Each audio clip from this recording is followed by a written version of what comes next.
TF2 is all about choices. What class are you going to play? What game modes will you play? Are you going to play casually or competitively?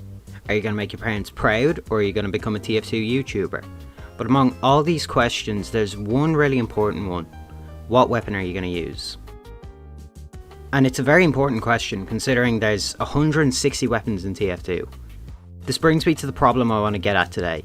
Scout has the least selection of viable primary weapons out of every class. Think about it, every class has roughly 4 or more viable options for primaries. For NG, stock, Frontier Justice, Panic Attack, Rescue Ranger.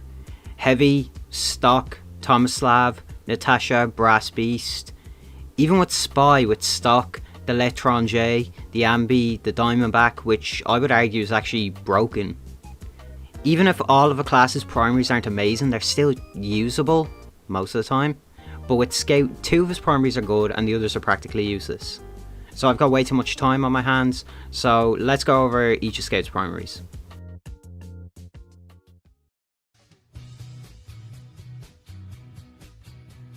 The Force of Nature is a double barrel shotgun.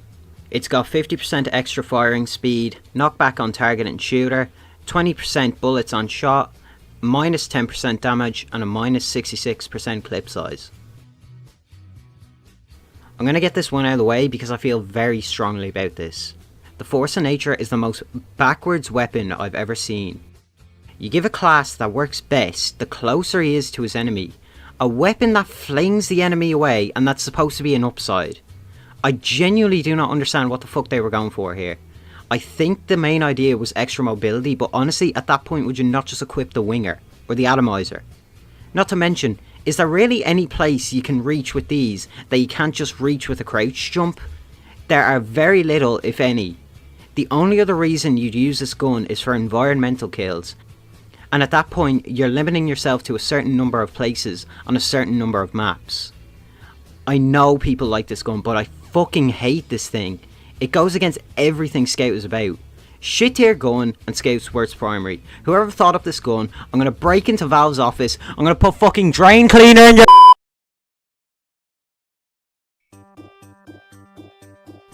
The Babyface Blaster stats are that on hit you build boost, run speed is increased with boost, there's a minus 34% clip size, 10% slower move speed on wearer, boost reduced on air jumps, boost reduced when hit, and that's it. This is yet another gun for Scout that is completely backwards, but not to the extent of the Force of Nature. When you think of Scout, what do you think of? Running fast and shooting people in the back. So while the Force of Nature goes against the shooting people in the back thing, the Babyface goes against the whole running fast thing. Firstly, you start off slower than you normally would be, and you can only get faster by damaging enemies, which is fine, but here's the thing, you lose all of your speed if you take a certain amount of damage, or you double jump. Fucking double jump. If you have a Scout clip, look through it and tell me if you've double jumped. I'm just shitting you, don't do that, because I know you double jumped, because you're always jumping as Scout. It's one of his main mechanics, so the Babyface Blaster is literally punishing you for using Scout's strength.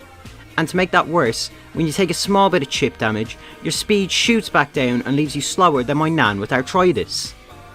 I will say though, when you are full speed, it does feel amazing to run around, and the damage the gun does is fine.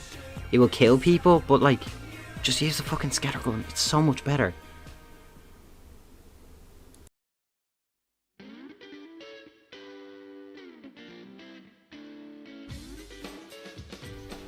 When weapon is active, increase in push force taken from damage and air blast, holds a 4-shot clip and reloads its entire clip at once, alt fire to reach and shove someone.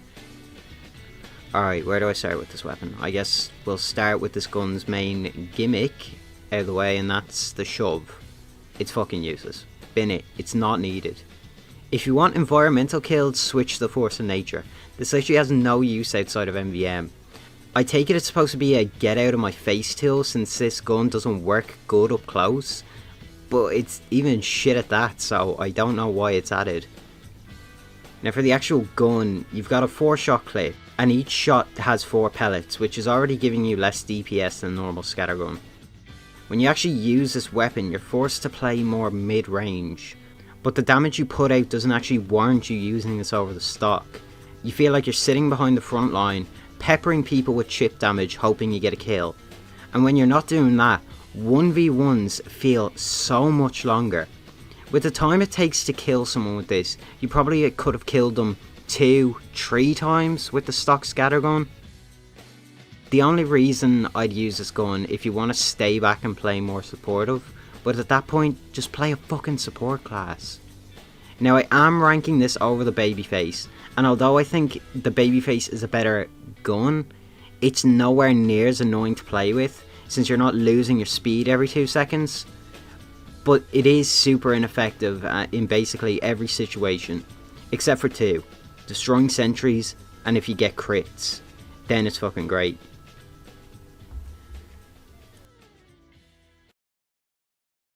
We're gonna be talking about the penis! We'll be talking about the penis! Do you find it amusing that we'll be talking about the penis? Yes, haha, it looks like dick and balls, funny.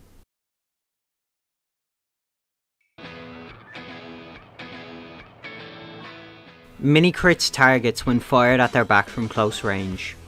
Minus 34% clip size. No random critical hits, and 20% less accurate. With all other weapons we've been talking about, their problems have been that they've taken away Scout's strengths and not given back enough to warrant it. The Backscatter is just redundant, like I am. It takes something that Scout's already good at, being behind people, and rewards them for it by granting mini crits when behind at close range.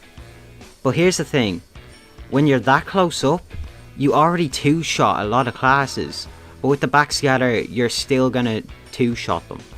So what do you gain from this? There's not much more I can say really, it's just kinda meh. Don't get me wrong, it's fucking leagues better than the other ones we've talked about. When I started playing with this one after the others, I had so much more fun, but like, just use the scattergun. It does the exact same and more.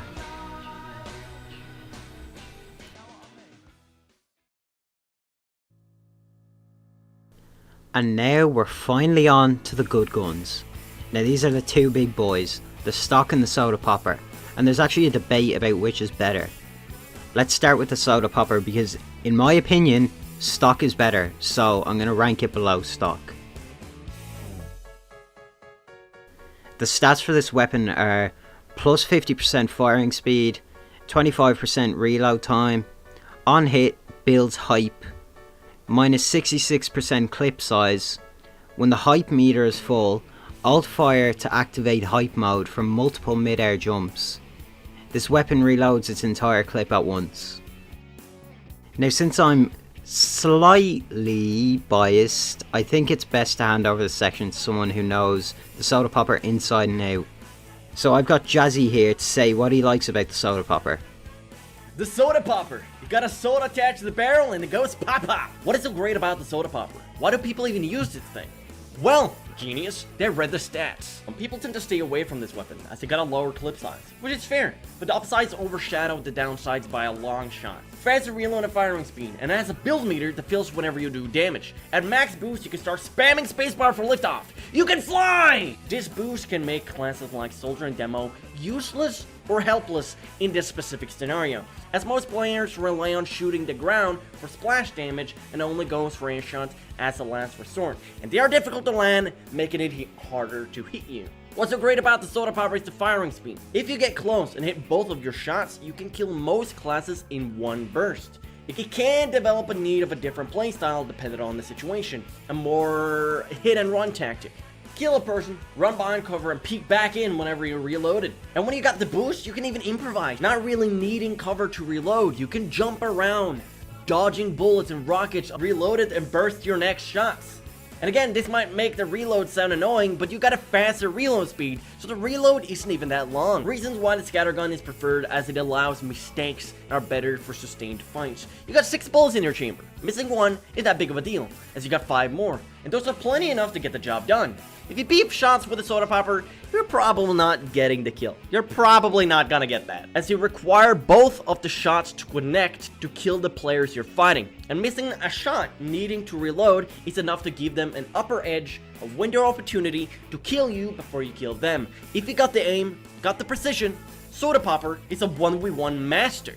As fighting a different scout, you can fire both shots at the same time, doing 200 damage before the scattergun scout has done 100. The firing speed, the burst damage output can put you in a good 1v1 advantage. Last thing I wanted to mention, if you care about winning and killing their medic and forcing and dropping their Ubers, not only is the soda popper a great flank tool, it's also a great tool for escape.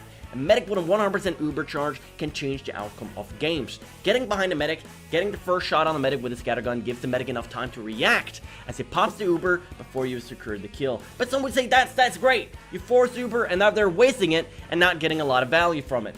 But if we jump into the same scenario with a soda popper, getting close enough to the medic to do the pop pop, the firing speed is so fast that the medic cannot even react with a pop it, don't drop it. As the soda popper got the firing speed and the same damage output as the scattergun, the medic is dead. And then you got the boost. You can jump into safety. You did it. You saved it. You saved the game. Or just use the scattergun. Whatever. I don't care. Again, thanks to Jazzy for that. You can check him out on Twitch at itjazzy or use the link in the description. And finally, we've gotten on to, in my opinion, Scout's best weapon, the stock scattergun.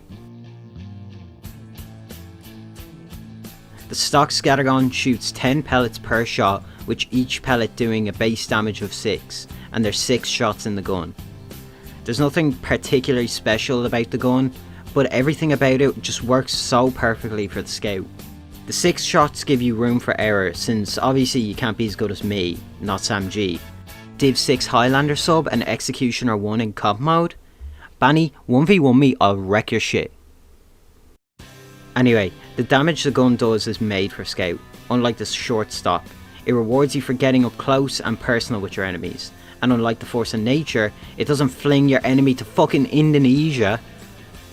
There's not a lot I can say about the stock weapon, to be honest. It's just perfect for Scout. You don't have to sacrifice anything. It's exactly what a stock weapon should be. But this video isn't about how great stock is, it's showing how bad the other options are, besides the soda popper. There's actually no reason to use any other gun, and it's not like that for other classes. So in about 5-10 years, when TF2 gets its next major update, I'm really hoping Valve pays attention to these guns, because they have so much potential, and it's just wasted.